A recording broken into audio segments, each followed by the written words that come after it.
शरद पवारांच्या साक्ष झाली. या साक्षीमध्ये भीमा कोरेगावच्या नंतर भाजपला रोखता आले असते, मात्र भाजपनं ती रोखली गेली नसल्याचा आरोप करण्यात आला.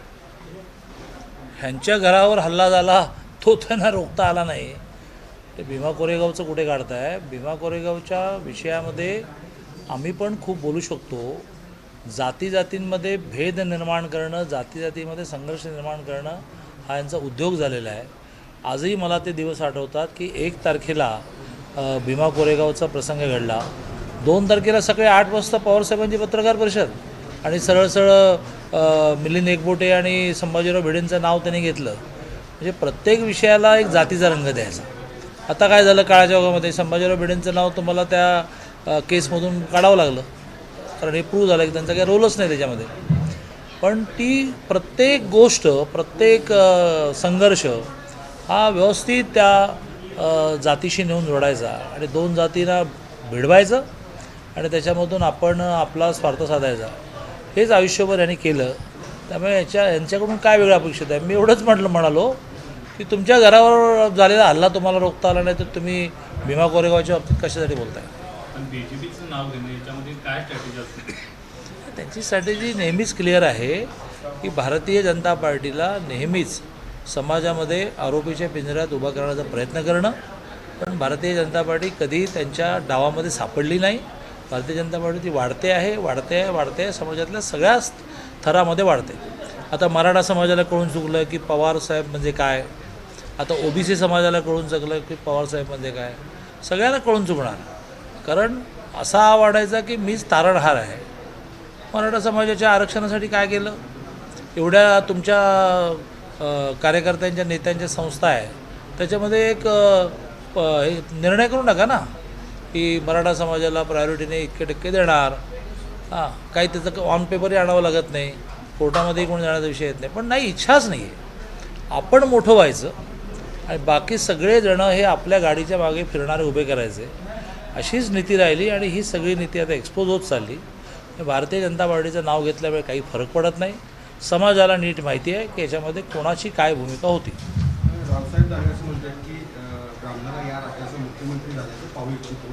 या विधानाला कोणाला ब्राह्मण समाजाची मुख्यमंत्री राज्याचा झालेलं पाहिजे. नाही, रावसाहेब कोणत्या पार्श्वभूमीवर म्हणाले मला माहीत नाही.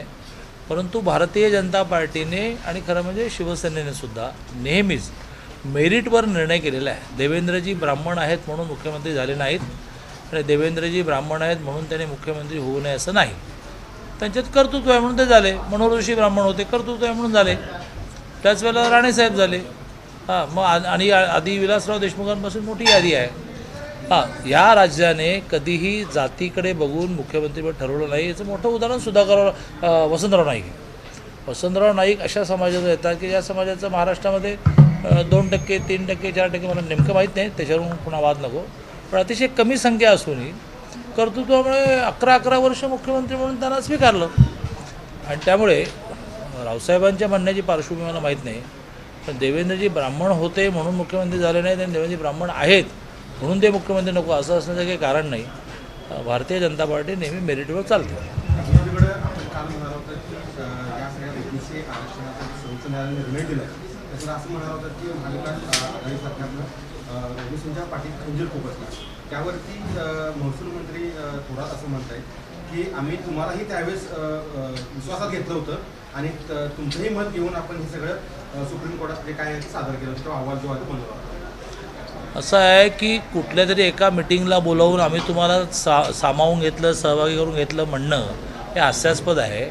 मुळात तुम्ही इतरांना सामावून घेणं, सहभागी करून घेणं सल्ल्यासाठी असतं. काम तुम्ही केलं पाहिजे ना. 2 वर्ष झाले तुम्ही डेडिकेटेड मागास आयोग ओबीसी पॉलिटिकल आरक्षणासाठी निर्माण नाही करू शकले, आजही निर्माण नाही करू शकले. 4 नावांना तुम्ही विचारलं, त्यातल्या 2 नावांनी नाही म्हटलं. मला विचारा, डेडिकेटेड मागास आयोग ओबीसी पॉलिटिकल आरक्षणासाठी नेमायला तुम्हाला काही विरोधक लागतात? इम्पेरिकल डाटा निर्माण करायला तुम्हाला काही विरोधक लागतात? आम्हाला नाही लागले विरोधक मराठा आरक्षणाच्या वेळेला. आम्ही 6 एजन्सी अपॉइंट केले, 6 विभागाला. डाटा कलेक्ट केला, हायकोर्टाने मान्य केला, सुप्रीम कोर्टाने रिजेक्ट केला, पण हायकोर्टाने मान्य केला ही सुद्धा मोठी गोष्ट आहे. 2 वर्ष मराठा समाजाला आरक्षण मिळालं. त्यामुळे सुप्रीम कोर्टात तुम्हाला मराठा आरक्षण टिकवता आलं नाही. 2 वर्षात तुम्हाला इम्पेरिकल डाटा कलेक्ट करायला ज्या 3 अटी घातलेल्या आहेत की पहिलं म्हणजे डेडिकेटेड आयोग नेमा, एम्पिरिकल डाटा आणि 50% क्रॉस करून, यातलं काहीच तुम्ही करत नाही आणि कशाला BJPला दोष देता. OBC समाजाला हे माहिती आहे की ह्यात कोणी कोणाच्या पाठीत खंजीर खुपसला आहे. राज ठाकरे यांना पाय ठेवू देणार नाही अशा प्रकारची भूमिका कोणाला? खासदारांनी घेतलेली आहे. राज ठाकरे यांना कुठे अयोध्येमध्ये पाय ठेवू देणार नाही कुठे? अशा प्रकारची भूमिका अयोध्येमध्ये उत्तर भारतीयांची माफी मागावी आणि मगच अयोध्येत यावं असं हो असं कोणी म्हटलं? भुजबळ हा ते उत्तर प्रदेश सरकार, राज ठाकरे त्यांचं बघून घेतील. त्यात मी काय म्हणण्याचा काही विषयच आहेत. तर दुसरीकडे अजितदादा असं म्हणतात की 145 बहुमताचा आकडा जमू शकतील, त्यांचाच कोण मुख्यमंत्री बसेल. कोण म्हणतंय त्याला लाईट डोळ्यावर असल्यामुळे कोण हां अजित पवार असं म्हणतायत की 145 बहुमताचा जो आकडा आहे, जो जमेल त्यांचा मुख्यमंत्री बसेल, तृतीयपंथी पण मुख्यमंत्री होऊ शकतात. नाही असं आहे ना, आपण एखादं असं उदाहरणादाखल म्हणतो, त्यामुळे दादांच्या म्हणण्यामधलं उदाहरणादाखल.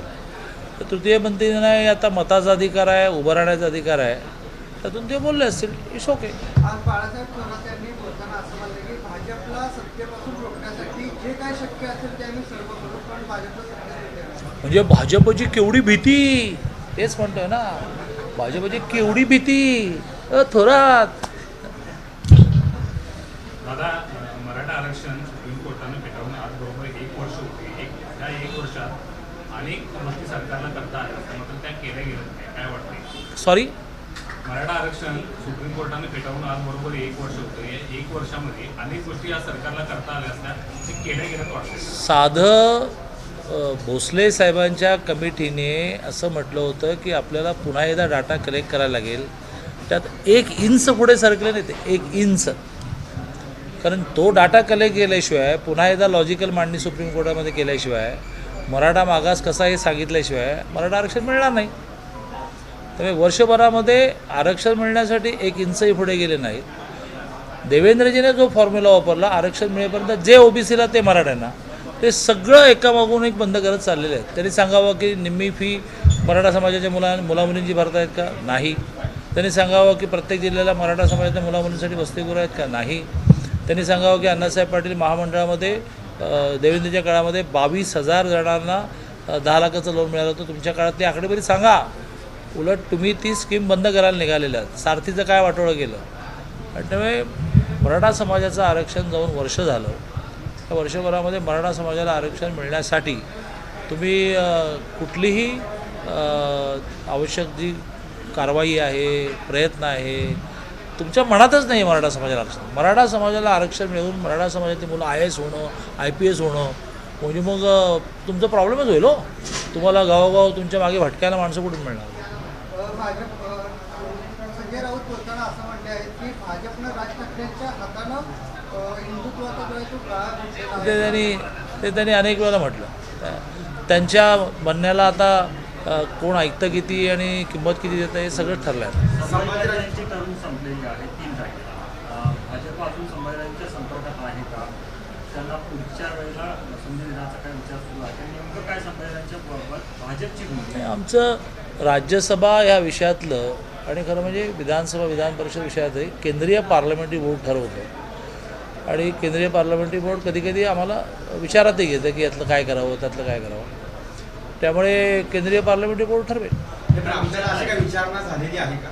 म्हणजे आमच्याकडे अजून त्याची प्रोसेस लांब आहे. मुळात कसं आहे की संभाजीराजांची जी कॅटेगरी होती ती राष्ट्रपती कोट्यातून नॉमिनेट होणं. त्यात तर साधारणतः विचारण्याची पद्धत नाही. केंद्रीय 2-3 जणांना देशभरातली जी नावं वाटतात ती नावं ती राष्ट्रपतींकडे देतात. आणि त्यावेळेला एकदा प्रदेशाशी, जसं संभाजीराजांना राष्ट्रपती कोट्यातून नियुक्त करताना मला देवेंद्रजींना हे हम कर रहे हैं म्हणून बहुत अच्छी बात आहे. त्याला मी अनेक वेळा ते लॉजिकही मांडलं आहे की मोदीजी म्हणाले की विधानसभा टू राज्यसभा करने के लिए वो थोड़ा छोटा आदमी है, वो शाहू महाराज का वंशज है, तो उसको हम राष्ट्रपती कोटा से भेजेंगे. त्याप्रमाणे त्यांनी पाठवलं. त्यामुळे राष्ट्रपती कोट्यामध्ये फार पार्लमेंटरी बोर्ड वगैरे विषय नसतो.